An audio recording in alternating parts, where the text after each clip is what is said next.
So friends, World War II is the most devastating war in human history. Numerous large cities were left crumbling after this war. Today, nearly all geopolitical events and international relations can be traced back to this war. So friends, let's understand World War II in depth from start to end. What happened exactly, why, and what was its impact? This is the story of World War II, a conflict sparked by a series of events culminating in the most hated treaty, the Treaty of Versailles, igniting the flames of war in 1939. The whole world stood against Hitler and Hitlerism. Let's begin this story in 1919, the year when World War I ended and the famous peace treaty known as the Treaty of Versailles was signed. This treaty contained an important clause, Article 231, holding Germany responsible for the losses caused by World War I, also known as the War Guilt Clause, because basically it was trying to imply that regardless of the countries participating in the war, Germany was the blamed for it entirely. France and Britain wanted Germany to pay heavy costs for losing this war. They wanted to recover their losses from Germany. As a result, according to the Treaty of Versailles, Germany was told to pay a fine of $33 billion to the other countries. In today's money, it amounts to around $270 billion. This is such a large amount that you won't believe that it was only in 2010. Germany made the final payment of this fine. It took almost 100 years. You'd wonder where this money comes from, obviously from Germany, from its citizens.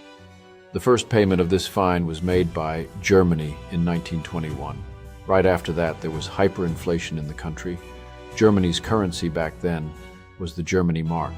You can't imagine how rapidly it was devalued in 1922 in Berlin. Obviously, the economy was crippled and the rate of unemployment rose rapidly. In such circumstances, in our story entered Adolf Hitler, a young political leader who knew how to manipulate the masses with his speeches. In 1923, Hitler's Nazi Party tried to overthrow the German government by staging a coup.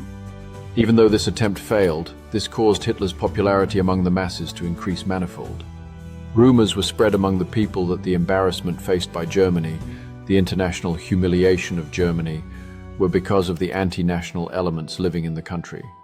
People were distressed. It was easy to manipulate them. Hitler claimed that the Jews and socialists living in the country were to be blamed. They were the reason for Germany's disgrace. Over the next 10 years, propaganda was used in abundance. Media organizations were paid, hate speeches were everywhere. In 1929 came the Great Depression. This worsened the already bad unemployment situation. In 1933, 6 million people were unemployed in Germany.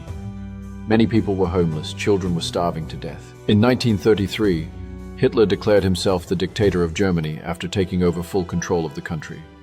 Hitler started working on making his dream of a German empire come true, the German Reich, a state that would be racially pure.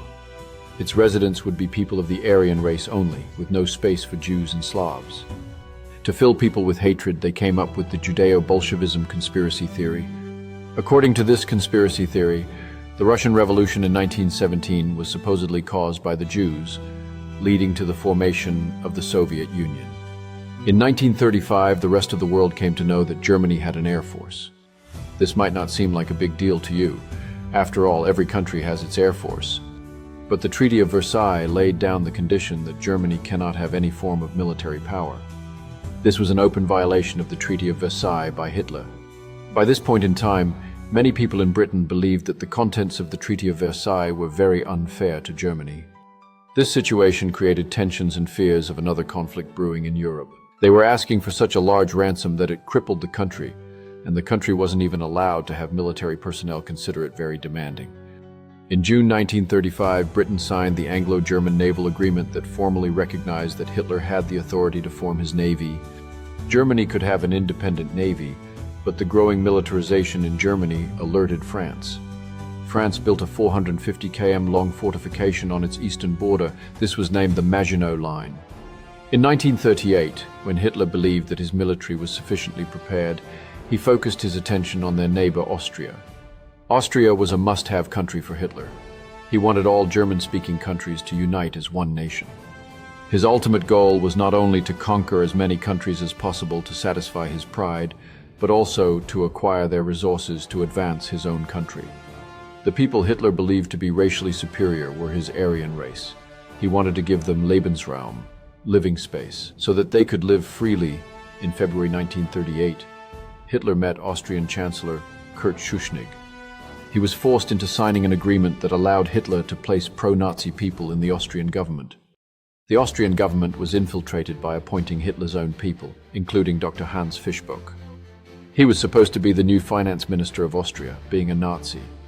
And the other Nazis who were in jail were set free by him within 1 month, causing things to spiral out of control.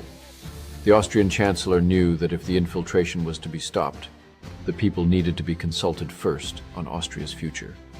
He decided to have a national vote to determine if Austria should remain independent or unite with the Nazis. As soon as Hitler found out about the national vote, he took his army and marched into Austria. The German military entered Vienna city, causing tension to escalate. But the Austrian chancellor wanted to avoid bloodshed, so he resigned from his seat. Hitler used his propaganda ministry to spread fake news of riots in Vienna, blaming the communists for the unrest. The Austrian government sought assistance from the German army to help maintain order and protect the country. The following day, to the shock of many, the Austrian parliament was dissolved, marking the end of Austria as an independent nation. The German invasion of Austria was surprisingly successful, with no bloodshed occurring during the takeover. One key factor in the swift annexation was the widespread support for Hitler among many Austrians, who believed his promises of prosperity and power. Encouraged by the propaganda and misled beliefs, the people of Austria saw Hitler's invasion as a means to transform their country into a superpower. After securing Austria, Hitler turned his sights towards the next target, Czechoslovakia, specifically focusing on the Sudetenland region with its large German population. Near the Czechoslovakia border, there was the region of Sudetenland, home to around 3 million Germans. Hitler used that as an excuse to claim the region as German territory. Here, British Minister Neville Chamberlain came into the picture. He wanted to avoid a war at all costs. He believed that if Hitler was given what he wanted, he would stay calm and there would be no wars. This is why in September 1938 the Munich Agreement was signed. The agreement permitted Nazi Germany's annexation of the Sudetenland in hopes of appeasing Hitler's expansions. This region of the Sudetenland was to be given to Germany only if Hitler promised that there would be no more wars. Hitler gladly took this piece of Czechoslovakian land, but not even 1 year passed before he violated the Munich Agreement. March 1939, Hitler took his army to invade the rest of Czechoslovakia. People fought for the first time, but the German army won easily and the country was split into two. One part was included in the German territory and the second part was made a Nazi client state. A puppet government was placed under the name of the Slovak Republic. British Prime Minister Chamberlain faced heavy criticism due to this. At this point in time, Winston Churchill famously said, "You were given the choice between war and dishonor, and you chose dishonor, you will have war." Hitler looked for the next country, Poland, to take control of. In a sly move, Hitler signed a non-aggression pact with the Soviet Union in 1939. At first glance, you'd think that Hitler hated the Soviet Union and communist ideology, so why would he do this? The only reason for this was to invade Poland. The Soviet Union wanted a part of Poland too. In this situation, the interests of the two were aligned. On 1st September 1939, nearly 1 million German troops started moving towards Poland. They planned on attacking from north and south simultaneously. Other countries were shocked at this. The UK and France were at the edge of their patience. If Hitler continued invading one country after the other, the next number could be theirs. How will the world cope? They couldn't tolerate it any longer. The UK gave an ultimatum to Hitler. If they went ahead with Poland's invasion, they would declare war against Germany. Hitler ignored the ultimatum, and with this, the UK officially declared war against Germany. After this, France, Australia, New Zealand, South Africa, and Canada declared war on Germany too. In Poland, not only was Poland invaded by Hitler, but the Soviet Union was also invading it from the other side. After it was defeated, Poland was partitioned into two halves, with one half going to Nazi Germany and the other half to the Soviets. The logic used by the Soviets was that before the Russian Revolution, the area actually belonged to them, and so they deserved it. But from the Soviet perspective, there was another country which was a part of the Russian Empire before 1917, Finland. Stalin was worried that Germany would invade Finland, and he couldn't really trust Hitler. The worst problem with it would have been that the city of Leningrad, where Stalin resided, was only 50 kilometers from the Finland border. Had Finland been actually occupied by Nazi Germany, they would have been too close to Stalin's home. So, without waiting for Hitler to try to occupy Finland, the Soviet Union asks Finland to hand over their territory to the Soviets, Obviously, Finland refused, and so the Soviet launched military action against Finland. Soviet Union's army was much larger than Finland's. They had better equipment too, but this war lasted for more than 2 months. And then Soviet couldn't gain much. Finally, in March 1940, this battle was over and the Moscow Peace Treaty was signed. According to this treaty, 11% of Finland's land would be handed over to the Soviet Union. In the meanwhile, Hitler's focus wasn't actually on Finland. He was looking at Norway and Denmark. In April 1940, Hitler prepared his plans on how he could establish control over Norway and Denmark. On 9th April 1940, Hitler used his blitzkrieg strategy to invade Norway and Denmark. This invasion didn't last long either. Both were small countries. How could they compete against the German army? The Norwegian government fled to London, and a government in exile was set up. In Norway, Hitler established his puppet pro-Nazi government.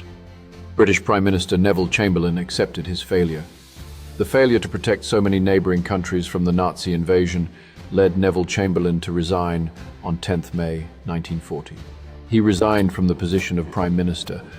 The seat of the Prime Minister and its responsibility were handed over to the infamous Winston Churchill on the same day, 10th May. Hitler launched an attack on France, Belgium, Netherlands, and Luxembourg. This was declared of an all-out war. Everyone could see that Hitler didn't intend to stop. At the beginning of the video, I told you how France had built the Maginot Line because they were worried that Hitler would attack their country. They were building a wall at the border. The French troops lined the wall to protect their country on the border of Belgium and Luxembourg. The Allied forces were stationed to protect them. Hitler used his trademark blitzkrieg strategy. More than 1,000 fighter-bomber airplanes and around 3 million soldiers on the ground as the offense for Germany in this war known as the Battle of France. The German troops were divided into 3 groups, A, B, and C. Group B was to attack the Netherlands and then enter Belgium to fight the Allied forces. Group C was to attack the Maginot Line. And are you wondering what Ground A was supposed to do? Ground A was the master plan.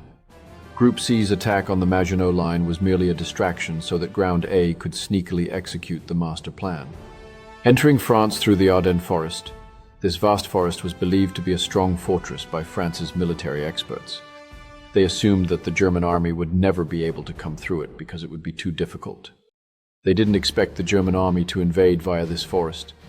More than 40,000 military vehicles were used by Ground A to enter the forest. On 15th May 1940, they captured Sedan and started traveling northwards. The British Army fighting Ground B in Belgium were shocked to see the suddenness with which the large force attacked them from behind. The soldiers were surrounded by the Nazi army from 3 sides. They had only one way to escape through the sea, near the port of Dunkirk, so they planned to escape from there. What happened in Dunkirk was a historical turn of events in World War II. Nearly 400,000 Allied troops were stranded on the beaches of Dunkirk. It was crucial to save the Allied soldiers in time because the Nazi army was moving towards them at great speeds. They had no other way to escape. They could evacuate only through the sea. If this couldn't be done in time, 400,000 troops could be killed there. It would have been a huge drawback for British and France. They might have lost their countries forever. Winston Churchill made a plan to evacuate the soldiers on 26 May 1940. Operation Dynamo was launched, the biggest evacuation in military history on land. The German army had reached the beaches. They were firing at the troops. The German Air Force was attacking from above. On 4th June 1940, nearly 350,000 soldiers were successfully evacuated. But the bad news was that most of the military equipment of the Allied forces was used up in the evacuation. Some days later, on 22nd June 1940, France surrendered. To Hitler, by this point in time, in Italy was under the rule of dictator Mussolini. He formed an alliance with Hitler to wage war against France. The alliance of Italy and Germany was known as the Pact of Steel. The 2 countries declared war against France and Britain on 10th of June. By July 1940, the situation was that Hitler had established control over nearly all neighboring countries: Austria, Denmark, Norway, the Netherlands, Luxembourg, Poland, Belgium, and France.